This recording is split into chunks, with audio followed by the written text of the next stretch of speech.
ಮೈಸೂರು ನಗರದ ಕಾರ್ಪೊರೇಷನ್ ವೃತ್ತದ ವೀರಭದ್ರೇಶ್ವರ ಸ್ವಾಮಿ ದೇವಾಲಯದ ಆವರಣದಲ್ಲಿ ರೈತ ಮಹಾ ಒಕ್ಕೂಟದ ರಾಜ್ಯ ವರಿಷ್ಠರು ಹಾಗೂ ರಾಜ್ಯಾಧ್ಯಕ್ಷರು ಮತ್ತು ಸಂಸ್ಥಾಪಕರು ರೈತ ಬಣ ಮೇಲುಕೋಟೆ ವಿಧಾನಸಭಾ ಕ್ಷೇತ್ರ ಇಂಗಲಕುಪ್ಪೆ ಕೃಷ್ಣೇಗೌಡರವರ ಹುಟ್ಟುಹಬ್ಬವನ್ನು ಅಭಿಮಾನಿಗಳು ಹಾಗೂ ಅವರ ಹಿತೈಷಿಗಳು ಸಂಭ್ರಮದಿಂದ ಆಚರಿಸಿದರು.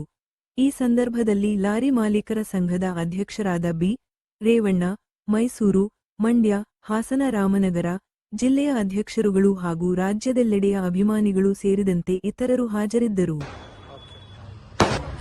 ಸಹೋದರ ಸಮಾಜದ ಎಲ್ಲ ನನ್ನ ಮಂಡ್ಯ ಜಿಲ್ಲೆಯ ಜನತೆಗೆ ಹಾಗೂ ಮೈಸೂರು ಜಿಲ್ಲೆಯ ಜನತೆಗೆ ಹಾಗೂ ಚಾಮರಾಜನಗರ ಜಿಲ್ಲೆಯ ಜನತೆಗೆ ನಾನು ಈ ಸಂದರ್ಭದಲ್ಲಿ ನನ್ನ ಹುಟ್ಟುಹಬ್ಬದ ಪ್ರಯುಕ್ತ ಇವತ್ತೇನು ನನ್ನ ಮನೆದೇವರಾದಂತಹ ವೀರಭದ್ರೇಶ್ವರ ಸ್ವಾಮಿಯ ಸನ್ನಿಧಾನದಲ್ಲಿ ಮನ್ಮೆಯ ಚೌಕ್ನಲ್ಲಿ ಇವತ್ತೇನು ಮೈಸೂರು ಮಹಾರಾಜರು ಈ ಮೈಸೂರು ನಗರಕ್ಕೆ ಏನು ಒಂದು ನಗರಸಭೆಯನ್ನ ಕೊಟ್ಟಿದ್ದಾರೆ. ಆ ನಗರಸಭೆಯ ಹಿಂಭಾಗದಲ್ಲಿ ಬನ್ಮಿಯ ರಸ್ತೆಯಲ್ಲಿ ಇವತ್ತೇ ನಮ್ಮ ವೀರಭದ್ರ ಸ್ವಾಮಿ ದೇವಸ್ಥಾನದಲ್ಲಿ ಇವತ್ತೇ ನನ್ನ ಹುಟ್ಟುಹಬ್ಬ ಆಚರಣೆ ಮಾಡ್ತಾ ಇರೋ ನಿಮ್ಮೆಲ್ಲರಿಗೂ ನಾನು ಸ್ವಾಗತನ ಮತ್ತು ಶುಭಾಶಯಗಳನ್ನ ಕೋರ್ತೀನಿ. ಬಂಧುಗಳೇ, ಸರ್, ಕಾವೇರಿ ಹೋರಾಟದ ಬಗ್ಗೆ ನೀವು ಹೇಳಿದ್ರಿ ಬರ್ತಡೇನ ಆಚರಿಸಿಕೊಳ್ಳಲ್ಲ ಬೇಡ ಅಂತ, ಆದ್ರೂ ನಿಮ್ಮ ಅಭಿಮಾನಿಗಳು ಬಲವಂತ ಮಾಡಿ. ಸರ್, ನಾನು ಇವತ್ತು ನಮ್ಮ ರಾಜ್ಯ ಮೈಸೂರು ರಾಜ್ಯದ ಮೈಸೂರು ಮತ್ತು ಮಂಡ್ಯ ಜಿಲ್ಲೆ ಮತ್ತು ಮಂಡ್ಯ ಜಿಲ್ಲೆ ರೈತರು ಸಂಕಷ್ಟದಲ್ಲಿದ್ದಾರೆ. ಬೇಡ ಹುಟ್ಟುಹಬ್ಬ, ಇಂಥ ಸಂದರ್ಭದಲ್ಲಿ ನಾವು ರೈತರಾಗಿ ಹುಟ್ಟುಹಬ್ಬ ಆಚರಿಸ್ಕೊಳ್ಳೋದು ಬೇಡ ಅಂತ ಹೇಳಿದೆ.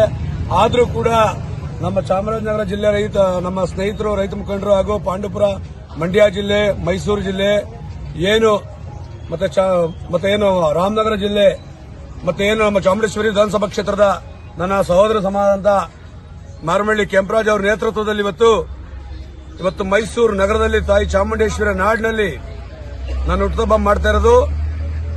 ನಾನು ಎಷ್ಟು 10 ಜನ್ಮ ಎತ್ತಿದ್ರು ಇವರು ಋಣವನ್ನು ತೀರ್ಸಕ್ಕಾಗೋದಿಲ್ಲ ಬಂಧುಗಳೇ. ಜೊತೆಗೆ ಈಗಾಗಲೇ ನಾನು ನೀರಾವರಿ ಮಂತ್ರಿಗಳು ರಾಮಲಿಂಗ ರೆಡ್ಡಿ ಅವರಿಗೂ ಕೂಡ ಮಾತಾಡಿದ್ದೀನಿ. ಏನೋ ಒಳ ಹರಿವು ಬರ್ತಾ ಇದೆ, ಏನು ಟೆನ್ಷನ್ ತಗೋಬಿಡಿ ಗೌಡ್ರಿ ಅಂತ ಹೇಳವ್ರೆ.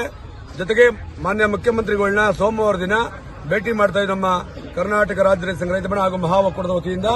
ಜೊತೆಗೆ ಮಂಡ್ಯ ಜಿಲ್ಲೆ ಮತ್ತು ಮೈಸೂರು ಜಿಲ್ಲೆ ರೈತರು ಜೆಡಿಎಸ್, ರೈತ ಸಂಘ, ಬಿಜೆಪಿ, ಕಾಂಗ್ರೆಸ್ ಅನ್ನೋದ ಮರೆತು ಏನಾದರೂ ಕಾವೇರಿ ನೀರನ್ನ 15 ದಿನ 3,500 ಟಿಎಂಸಿ ಏನು 3,500 ಕ್ಯೂಸೆಸ್ ನೀರನ್ನ 15 ದಿನ ಹರಿಸ್ತೀನಿ ಅಂತ ಏನ್ ಹೇಳಿದೆ CWRC. ಅದರಲ್ಲಿ ಅದನ್ನು ವಿರೋಧ ಮಾಡ್ತಾ ಸನ್ಮಾನ್ಯ ದಿವಂಗತ ಎಸ್ ಬಂಗಾರಪ್ಪನವರ ಹಾದಿನಲ್ಲಿ ನಾವು ಹೋರಾಟವನ್ನು ಮಾಡ್ತೇವೆ.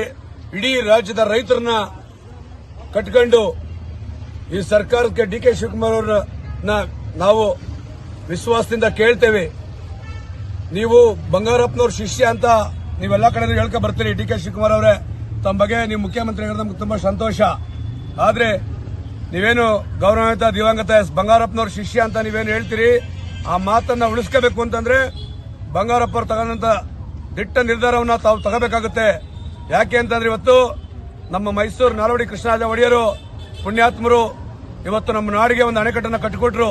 ಈ ಭಾಗದ ಮೈಸೂರು ರಾಜ್ಯದ ರೈತರು ಈ ದೇಶಕ್ಕೆ ಅನ್ನ ಹಾಕ್ಲಿ ಅಂತೇಳಿ, ಈ ನಾಡಿಗೆ ಹೆಸರಾಗಿರ್ಲಿ ಅಂತೇಳಿ ಅವ್ರ ಹೆಸರು ಉಳಿಬೇಕು ಅಂತಾರೆ. ನೀವು ದಿವಂಗತ ಎಸ್ ಬಂಗಾರಪ್ಪನವ್ರನ್ನ ಆ ಒಂದು ಏನವತ್ತು ಮಾಡಿ ರಾಜೀನಾಮೆ ಕೊಟ್ಟೆ ಮಂಡ್ಯ ಜಿಲ್ಲೆ ರೈತರ ಜೊತೆ ಎಸ್ ಬಂಗಾರಪ್ಪನವರು ಅವತ್ತು ಹೋರಾಟಕ್ಕೆ ಬಂದ್ರು.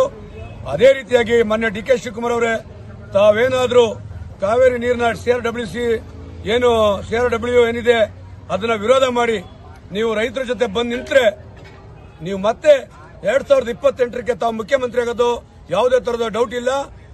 ಸಬ್ಸ್ಕ್ರೈಬ್ ಬಟನ್ ಮೇಲೆ ಕ್ಲಿಕ್ ಮಾಡಿ ಹಾಗೂ ನಮ್ಮ ಹೊಸ ವಿಡಿಯೋಸ್ ಅಪ್ಲೋಡ್ಗೋಸ್ಕರ ಪಕ್ಕದಲ್ಲಿ ಕಾಣುವ ಬೆಲ್ ಬಟನ್ ನಮ್ಮೆಲ್ಲ ವಿಡಿಯೋಗಳನ್ನ ಲೈಕ್ ಮಾಡಿ, ಶೇರ್ ಮಾಡಿ ಹಾಗೂ ಕಮೆಂಟ್ ಮಾಡಿ.